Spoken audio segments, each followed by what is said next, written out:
Bonsoir, bienvenue dans votre avec Fumi. J'ai le plaisir de recevoir aujourd'hui Emmanuel Gansé. Emmanuel, bonsoir. Bonsoir Fumi, comment tu vas? Bien, merci, et toi? Ça va aussi.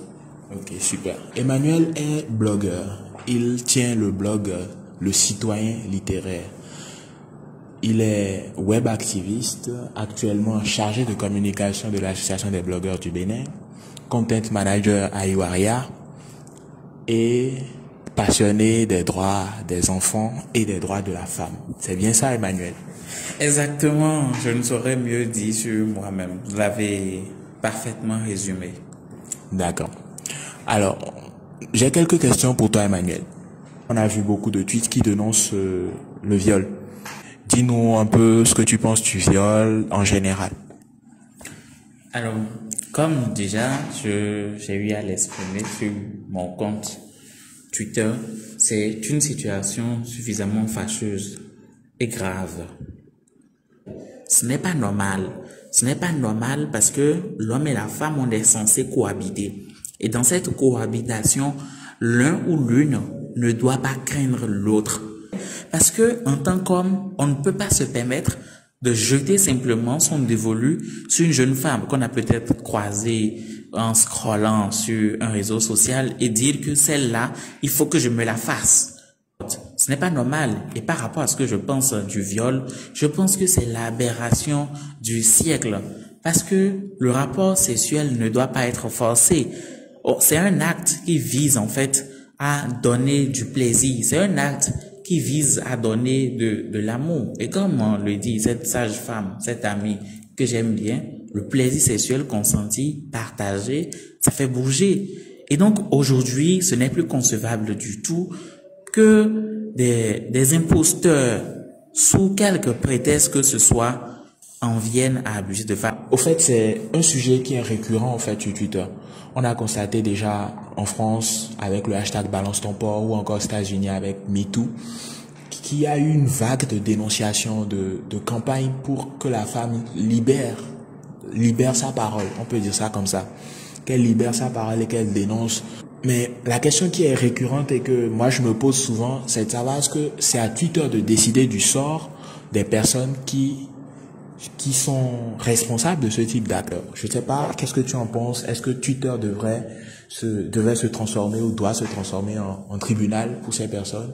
Ou est-ce qu'on doit continuer parce que ces personnes ont également des droits, parce qu'on ne connaît pas la véracité de tous les propos. Donc, je ne sais pas, qu'est-ce que tu penses de cela? En réalité, Twitter ne se considère et n'est pas un tribunal. Mais pourquoi les gens s'affolent sur les réseaux sociaux au point de se soulever, de s'indigner? On a remarqué qu'il y a un certain laxisme chez nos gouvernants ou chez ceux qui tiennent l'appareil judiciaire. Il y a des cas d'abus sur lesquels les autorités refusent de se prononcer. Et donc, des outils comme Twitter apparaissent comme les premières armes dont nous disposons pour pouvoir nous faire entendre. Et sur les réseaux sociaux, il y a toujours des réactions qui tendent parfois vers l'extrémisme, parce qu'il faut comprendre que quand les faits arrivent, l'homme est révolté. On est révolté au point où on souhaite même que malheur arrive aux malfaiteurs. Mais en réalité, moi, je ne vois pas Twitter comme étant un tribunal, mais je vois ça comme un outil de pression pour amener en fait les autorités, pour amener qui de droit à se saisir de l'affaire pour faire ce qu'il faut. D'où vient le problème, selon toi? Moi, je pense que le problème, il est d'ordre éducationnel. C'est une question d'éducation. Il y a lieu aujourd'hui, en fait, d'éduquer encore le jeune homme, et cela passe par l'école. Cela passe par, en fait, l'université.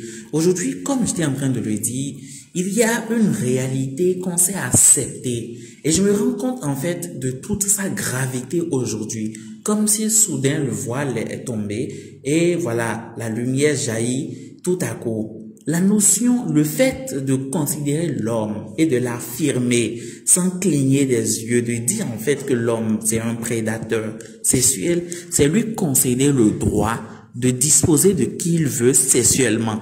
Parce que on suppose que sa nature est intrinsèque au caractère de prédateur sexuel. Donc, il y a cette fausse mentalité-là qu'il faut corriger aujourd'hui. Mais tu dis, Emmanuel, que certains pensent que c'est parce que l'homme est un prédateur sexuel, mais plutôt on voit aussi d'autres personnes qui disent que c'est plutôt les femmes qui s'habillent trop courtes, qui mettent des vêtements trop moulants, qui laissent apparaître des formes, qui laissent apparaître des parties de leur corps qui sont attirantes ou attrayantes et tout. Qu'est-ce que toi, tu leur réponds? Moi, je dis, le monde est en train d'évoluer aujourd'hui, tant et si bien que on ne peut plus se permettre, en fait, d'avoir cette mentalité. Il y a des évidences qu'on ne peut plus nier aujourd'hui.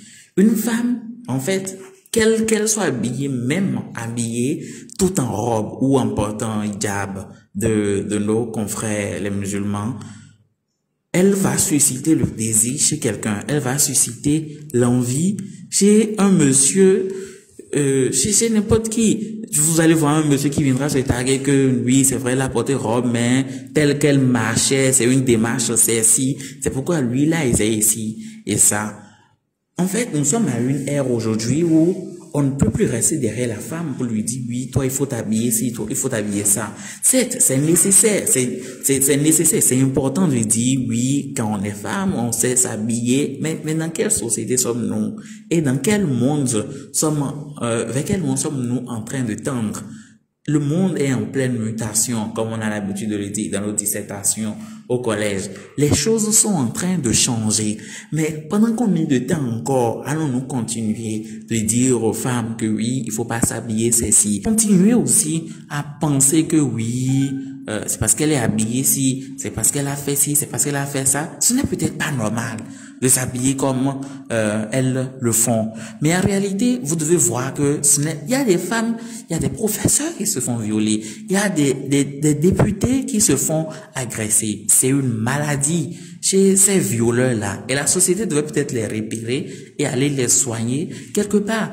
Parce que à chaque fois qu'on trouve une excuse, qu'on trouve en fait que la femme en a pour elle dans l'abus qu'elle a subi, moi je trouve que c'est une raison de plus, on donne aux violeurs de continuer.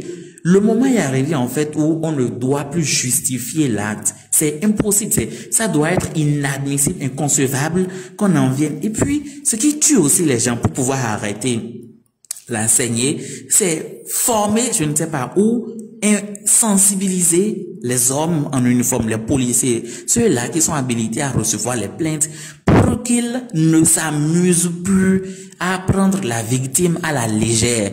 Parce que quand tu subis pareil acte, tu es humilié. Et tu te dis en fait que tu as du mal à aller te confier. Vous allez voir certaines personnes, ces femmes-là, qui vont voir des policiers peut-être pour se confier, mais on leur dit de reproduire la scène ou de décrire complètement comment est-ce que ça s'est passé. Et elles sont obligées de reprendre le même scénario plusieurs fois. Et autant de fois elles reprennent, autant de fois elles sont obligées de revivre en elles-mêmes ces pires moments de leur vie. Donc, les actions visant à changer, ça va prendre par l'éducation, ça va prendre par la sensibilisation et aussi le rôle des parents. Les parents aujourd'hui, on entend que, ah oui, ta fille a été fait ci, elle tombe enceinte par exemple, on la rejette de la maison, on dit va retrouver ici, ou on dit ouais des sous-raisons, comme on le dit enfant, pour dire en fait que c'est de ta faute si c'est arrivé.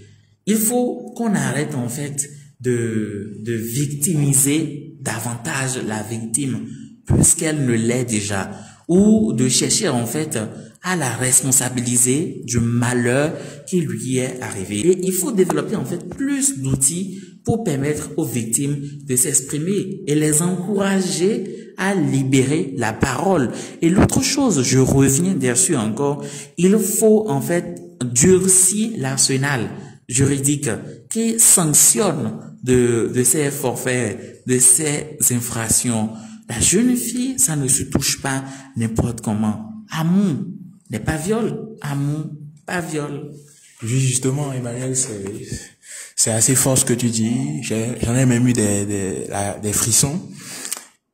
Effectivement, tes solutions sont assez pertinentes. Mais parmi les solutions qu'on entend également, qui reviennent, c'est de permettre à ces filles-là, parce que généralement, quand il y a ces viols, il y a beaucoup d'entre elles qui sont, tu as évoqué la situation tout à l'heure, qui tombent enceintes et qui ont parfois des enfants, enfin, qui tombent enceintes. Donc, il y a beaucoup qui proposent que ces filles soient en mesure d'avorter ou qu'elles aient cette possibilité qui leur soit en fait. C'est possible dans certains pays, c'est pas possible dans d'autres pays. Il y a aussi la question du consentement sexuel. Parce qu'à un moment donné, au Bénin, c'est 16 ans. L'âge légal pour consentir à un acte sexuel, c'est 16 ans. Est-ce que tu trouves que cet âge est que c'est l'âge qui correspond?